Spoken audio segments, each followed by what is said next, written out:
धन्यवाद। आज आप सभी विद्यार्थियों का आर्यभट्ट कोचिंग सेंटर चौगाई में हार्दिक स्वागत है।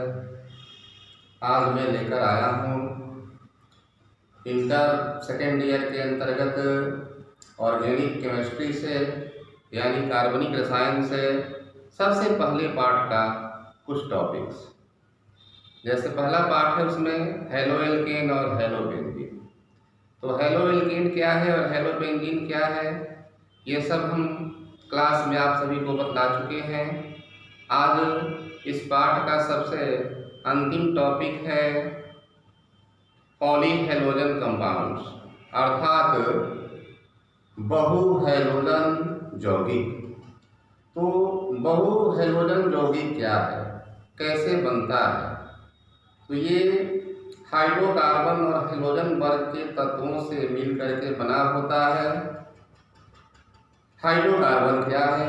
तो हाइड्रोकार्बन कार्बन और हाइड्रोजन से निर्मित यौगिक है जिसमें कार्बन और हाइड्रोजन आपस में मिलकर के बंधन द्वारा कार्बनिक यौगिक बनाते हैं और उन्हीं कार्बनिक यौगिकों के साथ यदि हेलोजन वर्ग के कोई तत्व जैसे क्लोरीन, ब्रोमीन, आयोडीन आदि आकर के मिलते हैं तो पॉलीहेलोजन कंपाउंड यानी कि बहुहेलोजन यौगिक बनता है।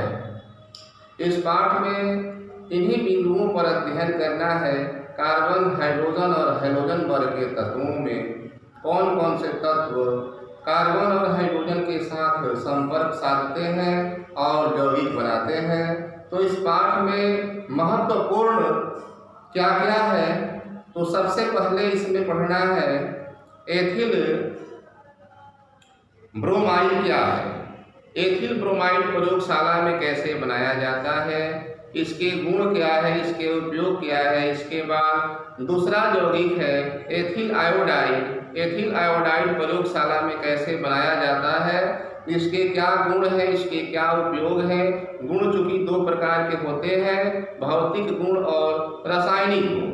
और तीसरा मुख्य बिंदु है क्लोरोफॉर्म।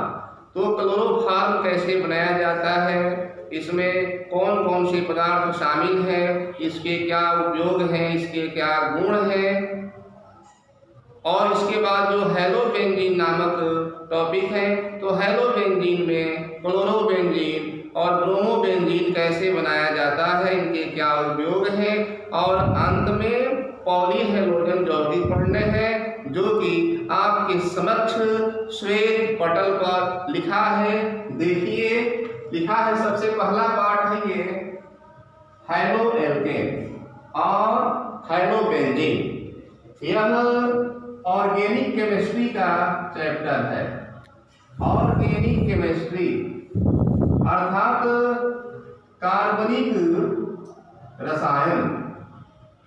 कार्बनिक रसायन इसमें अंतिम टॉपिक्स में पढ़ने हैं पॉलीहेलोजन यौगिक यानी कि पॉली यानी कि बहु, हेलोजन लवण उत्पादक यौगिक जो कि तत्वों के निश्चित अनुपात में मिलने से बनता है।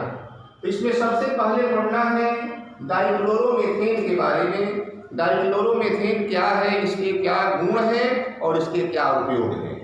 इसके बाद क्लोरोफॉर्म क्या है, क्लोरोफॉर्म के क्या गुण हैं, क्या इसके उपयोग हैं। तीसरा है आयोडोफॉर्म। आयोडोफॉर्म क्या है, इसके गुण क्या है, इसके उपयोग क्या है। चौथा है कार्बन टेट्राक्लोराइड, ये क्या है, इसके क्या गुण है, इसके क्या उपयोग है। पांचवा फ्रियोन क्या है, फ्रियोन के गुण क्या है, साइड इफेक्ट इसका क्या है।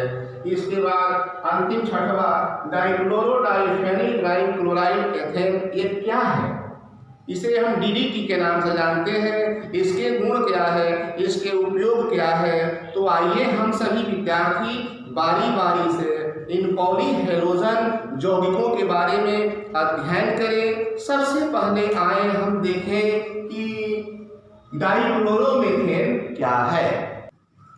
आइए तब देखिए डाइक्लोरोमेथेन क्या है, इसके भौतिक गुण क्या है और इसके क्या उपयोग है। देखिए डाइक्लोरोमेथेन इसका सूत्र CH2Cl2 होता है। और इसका प्रॉपर्टीज अर्थात गुण दो तरह के होते हैं जो कि मैंने पहले ही बतलाया है। यहाँ भी ये सामान्य गुण यानी कि भौतिक गुण के बारे में लिखा गया है। सबसे पहला गुण है कि ये सभी के संपर्क में जब आता है तो हमारे त्वचा की जलन उत्पन्न करती है, उसके रंग को लाल कर देता है क्योंकि ये विषैला है। हमारे तंत्रिका तंत्र को भी प्रभावित करता है। इसके संपर्क में यदि हम आते हैं तो हमें चक्कर आने लगता है, आंखों के सामने धुंधलापन छा जाता है। और चौथा गुण है कि यदि हम इसके हवा की उपस्थिति में यदि कम मात्रा में भी इसके हम सम्मुख आते हैं तो हमारे आंखों की दृष्टि में कमी आती है, हम कम देख पाते हैं, यहाँ तक से कि हमें कम सुनाई भी पड़ता है। इस प्रकार हम कह सकते हैं कि डाइक्लोरोमीथेन एक विषैला पदार्थ है। अब इसका क्या उपयोग होता है? तो उपयोग घोलक के रूप में यानी कि सॉल्वेंट, घोल बनाने में घोलक के रूप में ये भुनाने का काम करता है।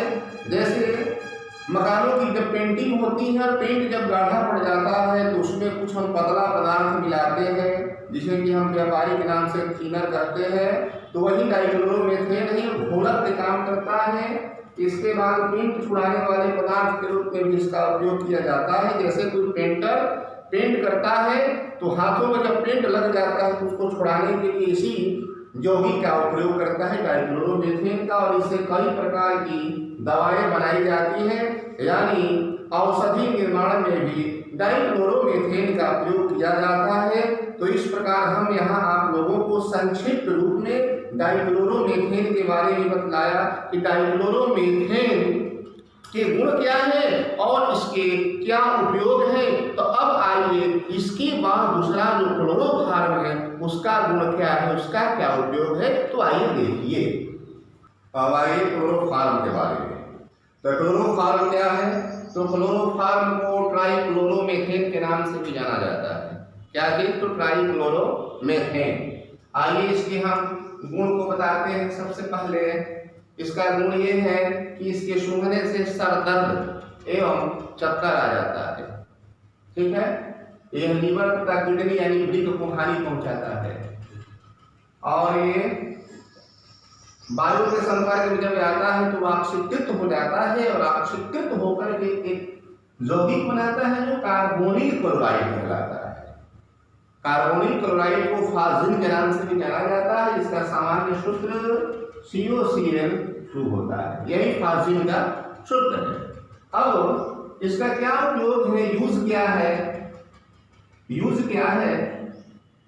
तो यूज में इसको हम घोलक के रूप में प्रयोग कर सकते हैं, विलायक के रूप में, दूसरा निषेचक के रूप में, और तीसरा चर्बी, मोम, रबर आदि को बनाने में इसका उपयोग किया जाता है। उसको घुलाने में किया जाता है, सॉरी बनाने में नहीं, घुलाने में किया जाता है। अब आए हम इसको और समझ लें कि निषेचक के रूप में चूंकि पहले प्रयोग किया जाता था लेकिन अब प्रयोग नहीं किया जाता है, क्योंकि यह वायु के जब संपर्क में आता है तो ऑक्सीकृत होने लगता है और एक विषैला यौगिक बनाता है जिससे कि रोगी को मृत्यु भी हो सकती है। इसलिए आज पूरे विश्व में क्लोरोफॉर्म जो बेहोशी के रूप में, निषेचक के रूप में प्रयोग किया जाता है, उस पर सरकार ने बैन लगा दिया है, यानी अब इसका प्रयोग बंद है। अब आइए अगले टॉपिक आयोडोफॉर्म के बारे में। तो आइए अब अगला टॉपिक है आयोडोफॉर्म।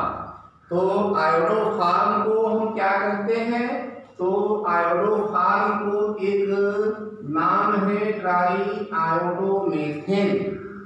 जैसे इसके पहले बताया गया है क्लोरोफॉर्म को ट्राइक्लोरोमेथेन, उसी के तर्ज पे आयोडोफॉर्म को ट्राई आयोडोमेथेन। तो इसका क्या गुण है ये देखिए। तो आयोडोफॉर्म जब त्वचा के संपर्क में आता है तो वह विघटित होकर के आयोडीन मुक्त करने लगता है। और दूसरा है कि चूंकि इसमें गंध खराब होता है, गंध खराब होता है पर त्वचा के संपर्क में आकर के आयोडीन मुक्त करता है। उपयोग, इसका उपयोग एंटीसेप्टिक आदि बनाने में किया जाता है। और उन्हीं एंटीसेप्टिक्स से अनेक प्रकार के क्रीम बनाए जाते हैं जो त्वचा के लिए उपयोगी है। अब आगे हम आपको बताएंगे कि कार्बन टेट्राक्लोराइड या टेट्राक्लोरोमीथेन क्या है। चौथे नंबर पर है कार्बन टेट्राक्लोराइड। तो कार्बन टेट्राक्लोराइड को टेट्राक्लोरोमीथेन के नाम से जाना जाता है, जिसका सामान्य सूत्र CCl4 होता है, जिससे कि कार्बन टेट्राक्लोराइड या टेट्राक्लोरोमीथेन के नाम से जाना जाता है। ठीक है ना। तो आइए इसका क्या गुण है देखें। तो इसके प्रभाव से सर दर्द होने लगता है। दूसरा है कि इसके संपर्क से बमर यानी कि उल्टी होने लगती है। तीसरा है कि यह हमारे शरीर के तंत्र कोशिका यानी कि नर्व सेल को प्रभावित कर देता है, हानि पहुंचाता है। और चौथा है कि आंख के संपर्क में जब आता है तो हमें जलन उत्पन्न होने लगता है। ये रहा इसका सामान्य गुण। अब इसका उपयोग क्या है। तो प्रशीतक के रूप में CFC यानी कि क्लोरोफ्लोरोकार्बन के संश्लेषण में।